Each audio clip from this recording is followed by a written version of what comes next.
Auzubillahiminash-shaytanir-rajim. Bismillahir-rahmanir-rahim. This topic is listening practice. Hazard identification techniques. 4.1 IDIP. Hazard identification techniques. In this section, recognize and apply different hazard identification techniques.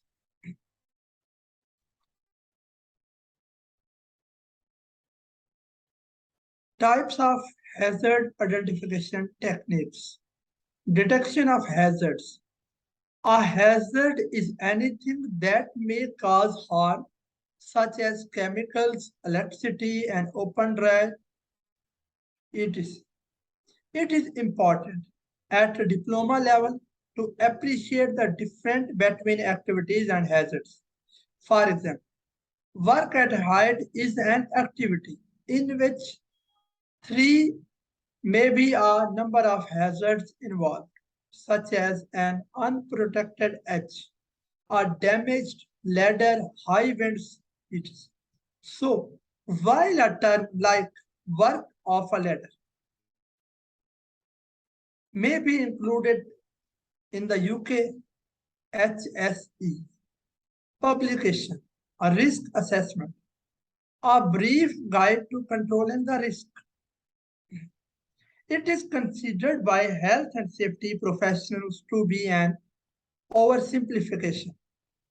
Before risk can be managed effectively, any hazards in the workplace have to be identified.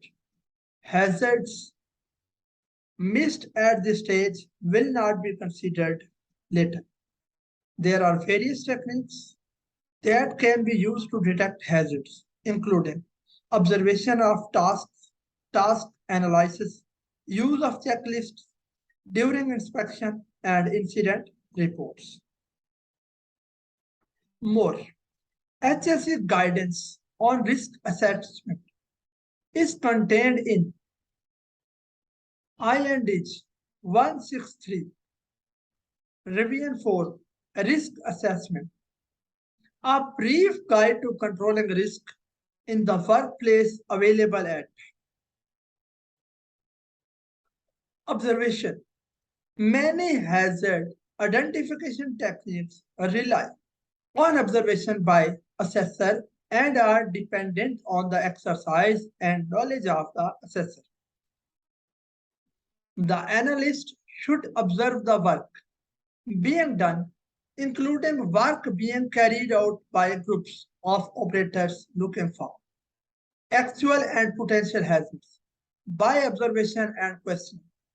Less obvious invisible hazards such as health danger from fumes, gases, noise, lighting. It is behavioral aspects. Rules and precautions for controlling any hazard or risk should be supplied by the operator, their supervisor, or a specialist they being followed. Task analysis. Task analysis is used to analyze all aspects of a task, including safety, often with the intention of improving efficiency. A job can also be analyzed with the emphasis on a safety or hazard. This is useful method for identifying hazards before work starts and can then be used or the basis for developing safe system of work. Hazard identification techniques 4.1. The assessor divides the task into a number of steps, considering each step separately. The result of this analysis can be used to correct existing problems and to improve, among other things, safe system of work, method, work instructions, worker protection, safety rules, emergency procedures, serviceability of machinery and plant, reporting of hazards, provision of information, layout of work areas. One possible approach is to use the freedom method. The stands for select, record, evaluate, develop, implement, and monitor, and is outlined in the topic focus box below. Topic focus. There is a useful abbreviation for task analysis, freedom. Select the task to be analyzed. Record the steps or stage of the task. Evaluate the risk associated with each step. Develop the safe working method. Implement the safe working method. Monitor to ensure it is effective. Checklist. To ensure a consistent and comprehensive approach to checking all the safety elements to be covered during an inspection. A checklist or inspection form is usually developed which cover the key issues. Checklists should also be structured to provide a coherent approach to the inspection process. This helps in the monitoring of the inspection process and analysis of the result, such as simplifying the task of carrying out the inspection itself. Checklists do have some limitations in that although they prompt the assessor when looking for hazard. Any hazard not identified in the list is less likely to be noticed. The HSE in the UK has prompted the following 4 Ps structure to cover the 4 areas covered, 4 areas concerned with work activities and risk creation.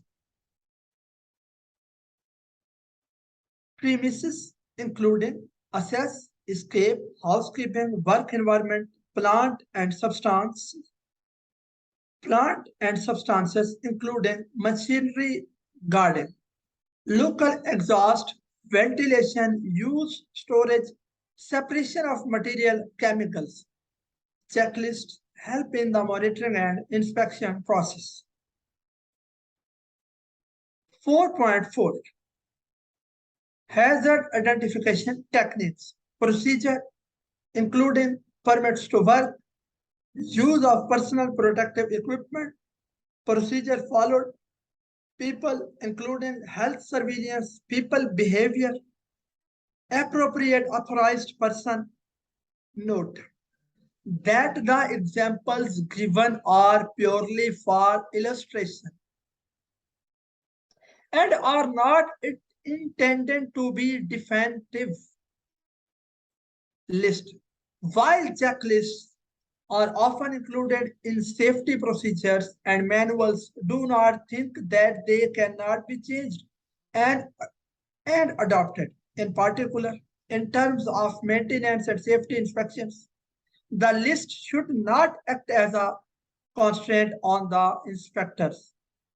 Identifying other potential problems or hazard checklists should be reviewed regularly to take account of recent or proposed developments in health and safety issues in the particular workplace.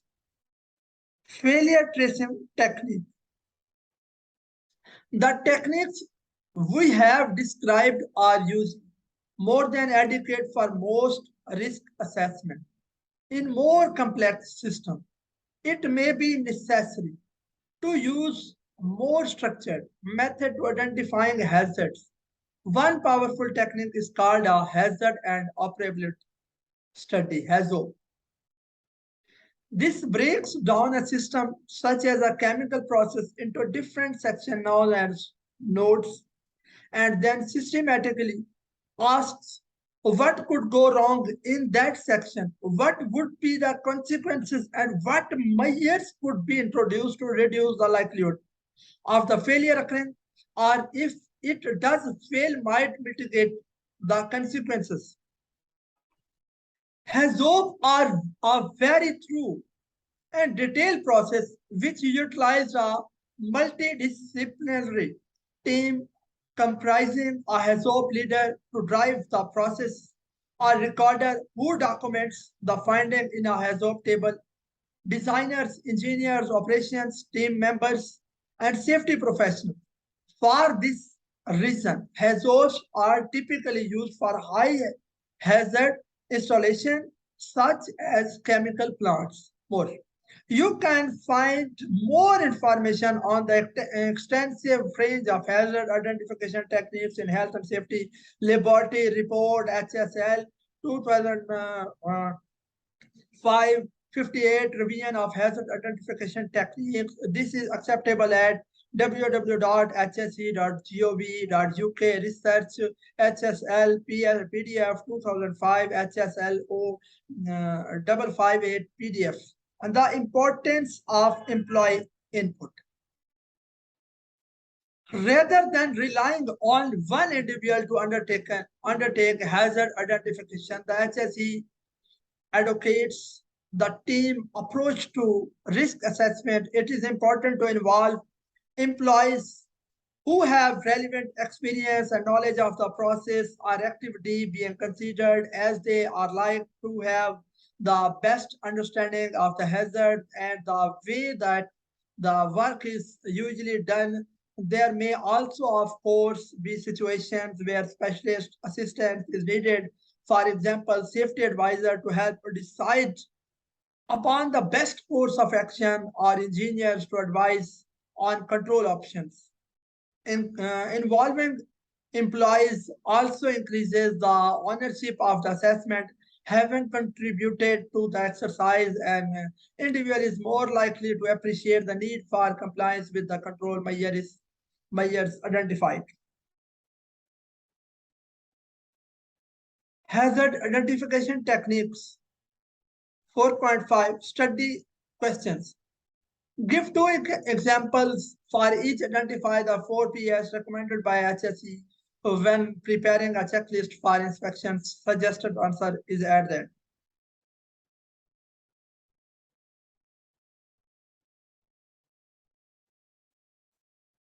Managing health and safety risk.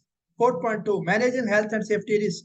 In this section, explain the principles of implementing and maintaining a sensible risk management program. The meaning of the term sensible risk management.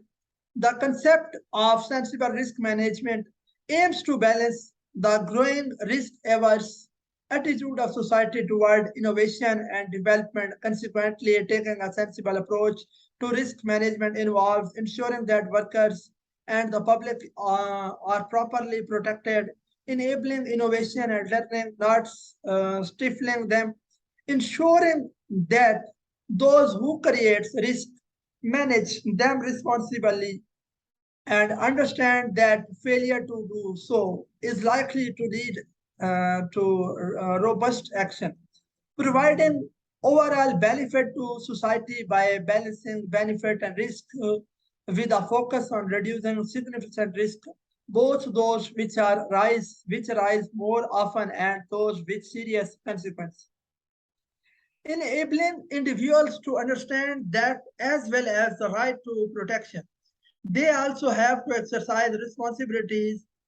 It is not about reducing protection of people from risk that cause real harm, scaring people by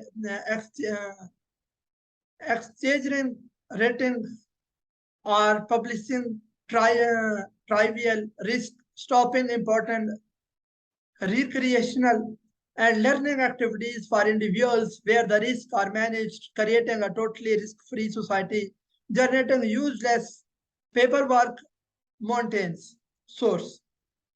Sensible Risk Management Health and Safety Executive HSE www.hse.gov.uk Sample Health Safety Risk Index.